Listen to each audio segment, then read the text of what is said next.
So hello students, welcome to your own channel Genius Classes Anirudh. और आज हम करने वाले हैं बहुत ही ज्यादा इंपॉर्टेंट टॉपिक जिसका नाम है ratio and proportion. This is our chapter number 7 और इसका पूरा इंट्रोडक्शन मैं आज आपको देने वाला हूँ।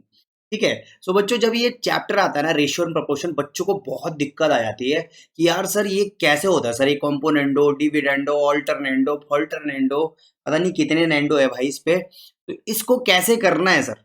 ठीक है भाई। तो देखो आज का जो सेशन होने वाला है ना, इसमें मैं पूरा इंट्रोडक्शन दूंगा, फिर एक और पार्ट करूंगा जिसपे मैं मोस्ट इंपॉर्टेंट क्वेश्चन इसको कैसे अप्रोच करना है, देखो अप्रोच सिखाऊंगा मैं आपको इस पे। ठीक है।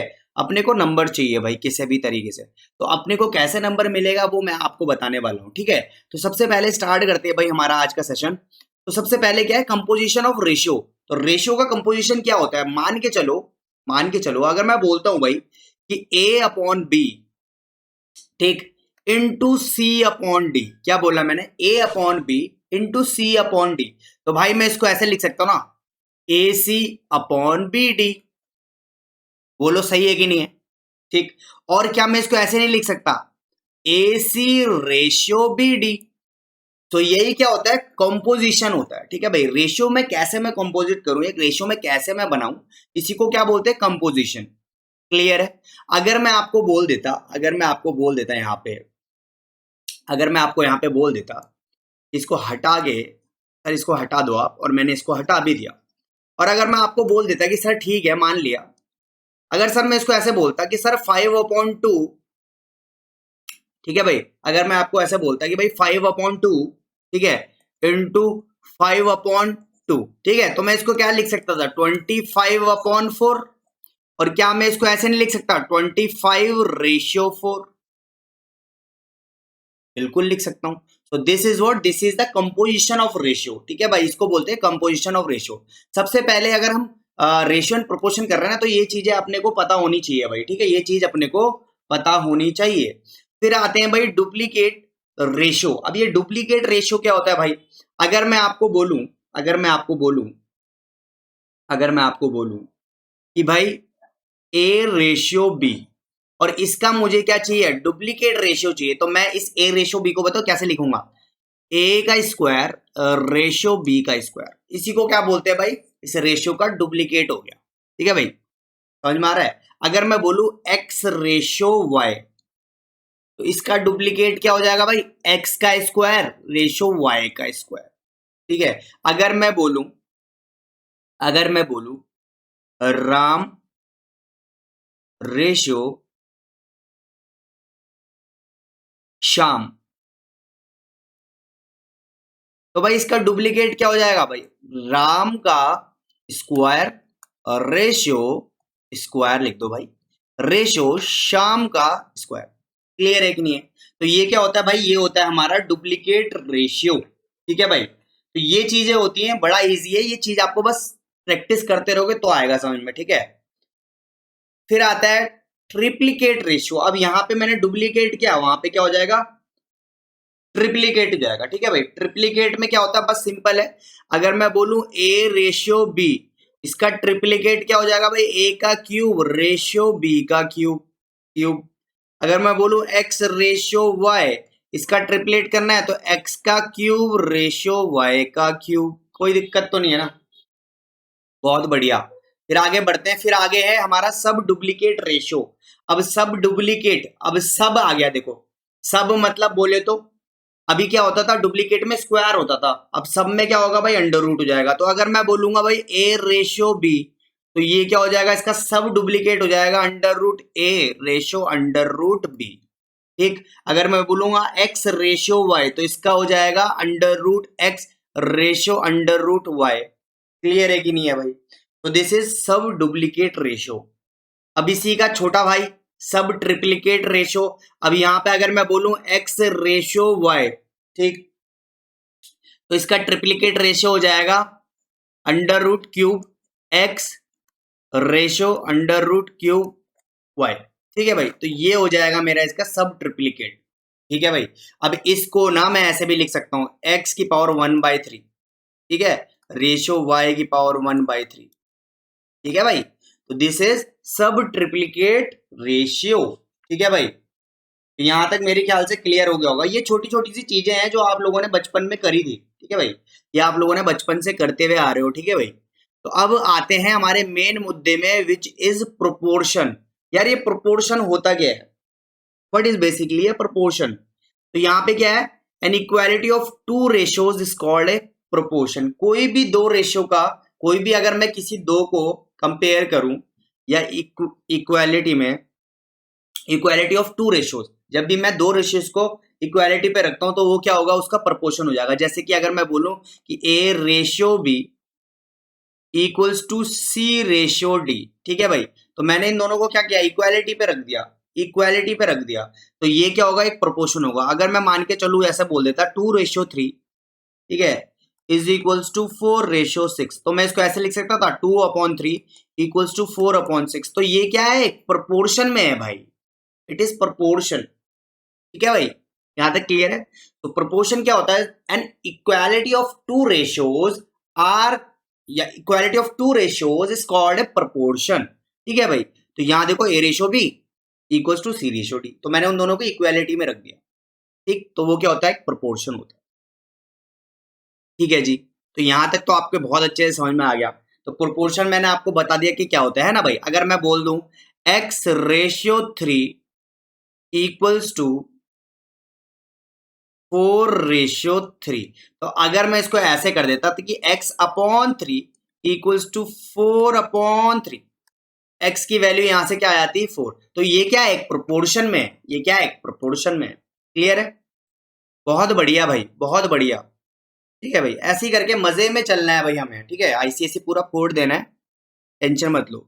फिर आते हैं कंटिन्यूड प्रोपोर्शन। अब कंटिन्यूड प्रोपोर्शन क्या है, अगर मैं आपको एक एग्जांपल दूं, अगर मैं आपको एक एग्जांपल दूं कि भाई a/b equals to b/c equals to c/d equals to d/e equals to e/f, और इसके बाद अपने को आता नहीं है भाई।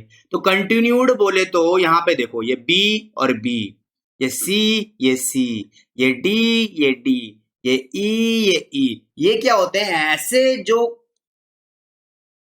ऐसे जो अल्फाबेट्स हैं, जैसे कि a/b, फिर b/c, फिर c/d। तो ऐसे जो, अगर आपको ऐसे कुछ प्राणी दिख जाए तो भाई ये क्या होते हैं, कंटिन्यूड प्रोपोर्शन होते हैं। क्या होते हैं ये, कंटिन्यूड प्रोपोर्शन। अब इसका एक एग्जांपल देख लेते हैं भाई। तो अगर मैं इन दोनों को ले लेता हूं, अगर मैं इन दोनों को ले लेता हूं तो ये हो जाएगा a/b इक्वल्स टू b/c, और यहां से अगर मैं क्रॉस मल्टीप्लाई कर दूं भाई इसको, तो ये हो जाएगा b का स्क्वायर इक्वल्स टू ac। तो कंटिन्यूड प्रोपोर्शन में भाई क्या हो जाएगा, b² इक्वल्स टू ac। याद रखना कंटिन्यूड हमेशा ना, ये जो ये है ना, ये देखो जो मैंने ये नंबर बना रहा हूं, देखो c c d d e e, ये हमेशा कंटिन्यूड प्रोपोर्शन में होते हैं बेटा, ठीक है। और इस पे बहुत अच्छे क्वेश्चन बनते हैं, इस पे बहुत अच्छे क्वेश्चन बनते हैं, ठीक है। तो जब हम इसका सेकंड पार्ट करेंगे तो हम बहुत अच्छे से इसको देखेंगे जरूर, ठीक है, कि कंटिन्यूड प्रोपोर्शन में क्या होता है सर, और इस पे क्वेश्चंस कैसे बनते हैं सर, ठीक है भाई, ठीक है जी, बहुत बढ़िया। अगर मैं बोलूं, अगर ये ऐसा हो जाता 5/x इक्वल्स टू x/5, ठीक है भाई, ऐसे करके होता और वो बोलेगा, या क्वेश्चन भी ऐसे नहीं होगा, आप ऐसे भी नहीं दे रखा होगा, वो ऐसे दे रखा होगा भाई 5,x,5, अब बोलेगा it is in the continued proportion. तो कंटिन्यूड प्रोपोर्शन में है तो कैसा हो जाएगा भाई, ये हो जाएगा देखो 5/x इक्वल्स टू x/5। तो यहाँ पे क्या हो जाएगा, क्रॉस मल्टीप्लाई करूंगा, विच इज x का स्क्वायर इज इक्वल टू 25, और x की वैल्यू आ जाएगी मेरे पे 5। ठीक है कि नहीं है भाई, ठीक है कि नहीं है भाई, सिंपल। अच्छा, अब यहाँ पे जो ये है ना, जैसे कंटिन्यूड प्रोपोर्शन मैंने आपको बताया, कंटिन्यूड प्रोपोर्शन मैंने आपको बता दिया। तो अगर मैं इसको एक चीज बोलूं, इसको हटा दूं यहां से, इसको मैं यहां से हटा रहा हूं, ठीक है, बहुत अच्छे से देखना, इसको बहुत इंपॉर्टेंट है ये, ठीक। अब इसको अच्छे से देखना, अगर मैं बोलता हूं भाई a/b इक्वल्स टू b/c, तो ये जो पहला वाला है ना भाई, ये जो पहला वाला है ना, इसको मैं बोलूंगा फर्स्ट प्रोपोर्शन। क्या बोलूंगा भाई, फर्स्ट प्रोपोर्शन। क्या बोलेंगे अपन इसको, फर्स्ट प्रोपोर्शन, ठीक है। और ये जो सी है ना, इसको मैं बोलूंगा थर्ड प्रोपोर्शन। बहुत इंपॉर्टेंट है बेटा, थर्ड प्रोपोर्शन। और ये जो बीच वाले हैं ना भाई, ये बीच वाले, इसको मैं बोलता हूं मीन प्रोपोर्शन। क्या बोलते हैं, मीन प्रोपोर्शन। क्लियर है कि नहीं है? और ये किसके केस में होते हैं? कंटिन्यूड प्रोपोर्शन के केस में है। बहुत इंपॉर्टेंट है, इसको लिख लो भाई, बहुत इंपॉर्टेंट है, लिख लो। ठीक है भाई, बहुत बढ़िया। यहां तक तो सही हो गया भाई, यहां तक तो हमारा सही हो गया। अब अगर मैं एक चीज बताऊं, ये तो हमारा सिंपल था कि जो कंटिन्यूड प्रोपोर्शन था। मान के चलो अगर ये कंटिन्यूड प्रोपोर्शन नहीं होता, मान के चलो, अब मानना क्या है भाई, इसको हटा के कर ही देते हैं भाई, कोई दिक्कत थोड़ी ना अपने को, अपने को कोई प्रॉब्लम नहीं है भाई। अगर एक प्रोपोर्शन में होता, सिंपल सी बात है, अगर मैं बोलता a upon B equals to C upon D, तो ये क्या हो जाता भाई, तब मेरा ये होता मेरा फर्स्ट प्रोपोर्शन, ये होता भाई मेरा सेकंड, ये हो जाता जी मेरा थर्ड, और ये हो जाता जी मेरा फोर्थ। जब ये सारे अलग अलग है, जब ये सिर्फ प्रोपोर्शन में है, कंटिन्यूड नहीं है। कंटिन्यूड होता तो ये बीच वाले दोनों बी होते भाई। क्लियर है कि नहीं? बहुत बढ़िया करके समझ गए हम। अब आते हैं भाई मोस्ट इंपॉर्टेंट, जो कि जिससे क्वेश्चन हमेशा बनते हैं, और भाई यही हम अपने को समझना है, यही अपने को समझना है। ठीक है भाई, इसी पे सारा खेला खेला जाएगा, आईसीएससी का पूरा खेला इसी पे खेला जाता है। तो properties of ratio and proportion, सबसे पहले है इन्वर्टेंडो, दूसरा है ऑल्टरनेंडो, तीसरा है कॉम्पोनेंडो, पांचवा है डिविडेंडो, और सॉरी चौथा है डिविडेंडो, और पांचवा है कन्वर्टेंडो। तो भाई ये तो यार पूछा नहीं जाता, पर फिर भी हम बताएंगे। और कॉम्बिनेशन में भाई ये दोनों पूछे जाते हैं, सी एंड डी का इस्तेमाल करके, कॉम्पोनेंडो और डिविडेंडो का इस्तेमाल करके हमें क्वेश्चन निकालने होते हैं। ठीक है भाई, तो सबसे पहले हम देखते हैं इन्वर्टेंडो। तो इन्वर्टेंडो क्या है, मान के चलो एग्जांपल लेंगे भाई अपन। तो अगर मैं बोलूंगा ए रेशियो बी, ठीक है, double ratio C ratio D, ठीक है भाई। तो इन्वर्टेंडो में क्या होगा, इसको मैं तमीज से तहजीब से लिख लेता हूं भाई, आईसीएस से तहजीब से लिखना अपने को पता है, आता है। तो भाई सिंपल सी बात, सिंपल सी बात, नो बकवास। इनवर्ट मतलब ये जो नीचे वाला है ना भाई, ये पलटी खा जाएगा, ये ऊपर आ जाएगा, और जो नीचे वाला होगा भाई वो ऊपर आ जाएगा। तो ये हो जाएगा simple c a upon b upon a equals to d upon c. इसको क्या बोलते हैं भाई, इनवर्टेंडो। ठीक है भाई, आप सीधे सीधे एग्जाम्पल पे क्या करोगे, इसको ऊपर फेंक दोगे, बी को ऊपर फेंक दोगे, ए को नीचे, सी को नीचे, और सीधे लिखोगे भाई इनवर्टेंडो, खत्म। ठीक है भाई, ठीक है भाई। जैसे सवाल एक एग्जाम्पल लेते हैं नकली सा, 5/4 इक्वल्स टू 25/x। तो बाय अप्लाइंग इनवर्टेंडो, ये तो खैर आप वैसे भी कर सकते थे, आप भी बोलोगे सर ये तो मैं डायरेक्ट भी कर देता, इसकी जरूरत क्या थी। तो ये ना अभी आपको समझ में आएगा, जब आप एक्स पे डील करते हो ना, अभी तो इस पे डील कर रहे हो तो कोई दिक्कत नहीं हो रही, जब एक्स वाई इस पे डील करते हो ना, तो बहुत इंपॉर्टेंट होता है ये इन्वर्टेंडो। तो ये हो जाएगा 4/5 इक्वल टू x/25। ये काट दो भाई, घोल लो और लगा लो, एक्स की वैल्यू आ जाएगी भाई 20। तो ये इन्वर्टेंडो कब आता है, जब एक्स की वैल्यू, जब यहाँ पे वैल्यूज नहीं गिवन होती है और एक्स वाई गिवन होता है ना, तब बहुत काम आता है ये। ठीक है, तो ये अभी हमने देखा इन्वर्टेंडो, अभी हमने देख लिया। अब देखते हैं भाई ऑल्टरनेंडो क्या होता है भाई, फिर नकली सा ऑल्टरनेंडो क्या है। अब ऑल्टरनेंडो में अगर मैं एग्जांपल लूं, A upon B equals to C upon C, C C C भाई सी, कहाँ की जल्दी है, सी अपॉन डी। तो ऑल्टरनेंडो में क्या होता है भाई, ये वाले जो मीन वाले होते थे ना कंटिन्यूड, ये बस अल्टी पल्टी हो जाते हैं ऐसे करके, है ना भाई, समझ में आ रहा है, अक्षय कुमार वाला। हाँ, तो ये हो जाएगा a upon c equals to b upon D. तो ये वाला केस, बस ये वाला केस ऑल्टरनेंडो होता है। ठीक है, जो मीन वाले चेंज हो जाते हैं। ठीक, क्लियर है भाई, बहुत बढ़िया, बहुत बढ़िया। अब आते हैं भाई जो मेन मुद्दा है भाई, जिसके लिए हम लोग परेशान थे कि सर ये कॉम्पोनेंटो बता ही दियो सर, क्या है ये ड्रामा। तो इसका एग्जांपल देखते हैं भाई। सबसे पहले कॉम्पोनेंटो होता क्या है भाई, अगर मैं बोलूँ ए अपॉन बी अपने को given equals to C upon D given है, तो मैं क्या करता हूँ, मैं इस पे क्या करता हूँ, ऐड कर देता हूँ, एडिशन, ऐड कर देता हूँ वन बोथ साइड। यार ये जो है ना लिखित लिखित वाला काम तुम खुद कर सकते हो, बोथ साइड। ठीक है, इसी में नंबर कटते थे भाई, मेरे लिखना नहीं आता अपने को, है ना। A upon b equal to C upon D, तो मैं इसको लिखता हूँ a upon b plus one equal to C upon d plus one. तो भाई अपन क्या करेंगे, अब एलसीएम लेंगे, तो ये हो जाएगा बी और ये हो जाएगा ए प्लस, यहाँ पे कुछ नहीं है तो बी, और बी इंटू बी बी। ठीक है, equals to C plus D upon D. तो यहाँ पे देखो, यहाँ पे देखो, ये मेरा क्या आ गया भाई, दिस इज माई कॉम्पोनेंडो। जब मैं कॉम्पोनेंडो, कॉम्पोनेंडो इसमें मैं करूंगा एड वन, ये होता है कॉम्पोनेंडो। ठीक, अब आते हैं भाई डिविडेंडो में। अब डिविडेंडो में कॉम्पोनेंडो, ये तो हमारा कॉम्पोनेंडो था, सिंपल सी बात। तो एक इसका एग्जांपल ले लेते हैं भाई। अगर मैं एक ऐसी रैंडमली एग्जांपल ले लूं, ठीक है, x/5 इक्वल्स टू 25/5 मान के चलो। तो अगर मैं कॉम्पोनेंट लगा दूं इस पे, तो ये हो जाएगा x/5 plus 1 equals to 25/5 plus 1। ठीक है भाई, तो ऐसे करके ये हो जाएगा 5। ये हो जाएगा भाई x प्लस 5 इक्वल्स टू, ये हो जाएगा भाई 5, ये हो जाएगा 25 प्लस 5। ठीक है भाई, तो देखो इसको काट देंगे भाई यहाँ से यहाँ, तो ये हो जाएगा भाई कितना, x प्लस 5 इक्वल्स टू 30। और फिर जब मैं इधर ले जाऊंगा तो x की वैल्यू हो जाएगी 25। फिर घिसा पीटा सवाल आप बोलोगे सर पहले भी तो काट सकता था, बट भाई यहाँ पे मैं वैल्यू लेके समझा रहा हूँ। मैं यहाँ पे x और y कर देता ना तो बेटा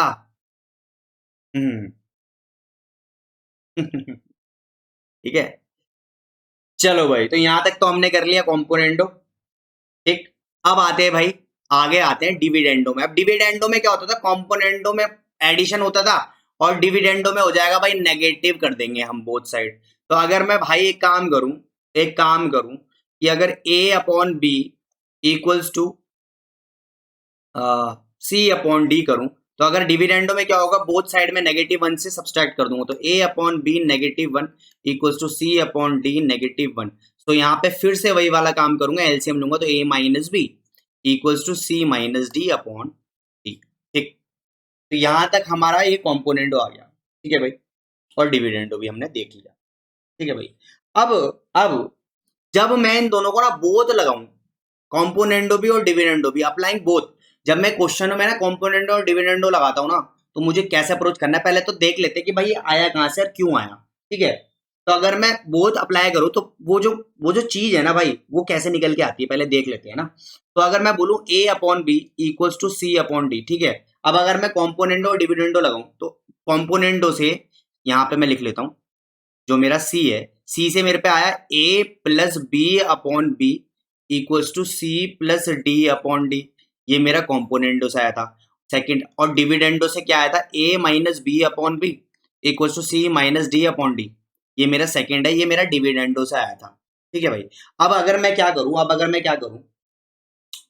करूं, इसको इससे डिवाइड कर दूं, कॉम्पोनेंट और डिविडेंड को, तो इससे ये कट गया, इससे ये कट गया, तो यहां से मेरे पे एक इक्वेशन आई a plus b upon a minus b equal to c plus D upon c minus d, and this is componendo और डिविडेंडो। ये दोनों एक ही साथ जब लगते हैं तो भाई ये चीज निकल के आती है। अब इसको एक एग्जाम्पल में बहुत अच्छे से देखते हैं भाई। अगर मैं आपको एक एग्जाम्पल दूं, बहुत नकली सा एग्जाम्पल लेता हूँ, 5x/3, ठीक है, इक्वल्स टू 9/2। अब इसमें मैं कॉम्पोनेंटो और डिविडेंडो अगर लगाता हूं ना, तो मुझे क्या करने वाला है, देखो ऊपर ना कॉम्पोनेंटो मतलब ऊपर प्लस होता है, नीचे माइनस होता है। ठीक है भाई, तो यहाँ पे देखो, ये मेरा a है, ये मेरा b है, ये मेरा c है, ये मेरा d है। अब अप्लाई कैसे करना है, a प्लस बी, पहले तो भाई सबसे पहले ना a मतलब ये मेरा, ये पहले तो ये ऊपर लिखो, यही मेरा नीचे लिख दो। ठीक है, जो ऊपर है ना उसको एक बार ऊपर लिख दो, एक बार नीचे लिख दो। अब जो नीचे है ना उसको एक बार ऊपर प्लस कर दो, जो नीचे है ना एक बार नीचे माइनस कर दो। तो this is componendo and dividendo. हमने कैसे अप्लाई किया कॉम्पोनेंडो डिविडेंडो, ऐसे करके। अब इसको तो गली का बच्चा बच्चा सॉल्व कर सकता है भाई, है ना, क्रॉस मल्टीप्लाई करो, समझ में आ रहा है। और ये चीज ना बहुत इंपॉर्टेंट है, ये चीज ना एक मतलब ये समझ लो, इस चैप्टर में से 4 नंबर का तो ये सी&डी ही आता है, 2 नंबर आपके ये समझ लो आपके एमसीक्यू में आने वाले। ठीक है, तो मेरे ख्याल से ये कॉम्पोनेंटो और डिविडेंडो आ गया होगा। ठीक है, अब आते हैं हमारा कन्वर्टेंडो। अब ये कन्वर्टेंडो भी बड़ा अजीब जानवर है ना भाई, देख लेते हैं भाई। c/d, तो a/b इक्वल्स टू c/d। अब इस केस में क्या करने वाला हूं मैं, इस केस में क्या होने वाला है देख लो। इस केस में कन्वर्टेंडो में क्या होता है भाई, कन्वर्टेंडो में क्या होता है, इसमें क्या होता है, जैसे कि मैं a तो एज इट इज लिखूंगा। अब ये a जो होगा, a नीचे आके इससे माइनस हो जाएगा, c एज इट इज लिखूंगा, c इसके नीचे आके इससे माइनस हो जाएगा। बस यही होता है मेरा कन्वर्टेंडो, ऊपर वाला भाई नीचे वाले से माइनस हो जाता है, बट नीचे होगा वो। ठीक है, तो उम्मीद करता हूं यहां तक तो आपके बहुत अच्छे से समझ में आएगा। ठीक है, and this is our part 1। ये हमारा क्या है, ये हमारा पार्ट 1 है मेरे प्यारे बच्चों। अभी पार्ट 2 में ना most important most IMP questions मैं लेकर आने वाला हूँ, ठीक है। और हमारा जो टारगेट है भाई, दिसंबर से पहले पहले प्लीज 20 की हमें चाहिए भाई। ICSE के लिए हम बहुत मेहनत करते हैं और मैं चाहता हूँ कि यार प्लीज आप लोग ना शेयर जरूर करा करो, ठीक है। शेयर करने में क्या जाता है भाई, ठीक। ये 4 साल से हम इतनी मेहनत कर रहे हैं, समझ रहे हो। तो भाई 20 के तो अपने को चाहिए और साथ में यार और बच्चों को भी शेयर करा करो, क्योंकि मजेदार तरीके से भाई बहुत ही कम पढ़ाया जाता है और हम भाई लेक्चर को बोर नहीं करते। Till then, bye bye, love you.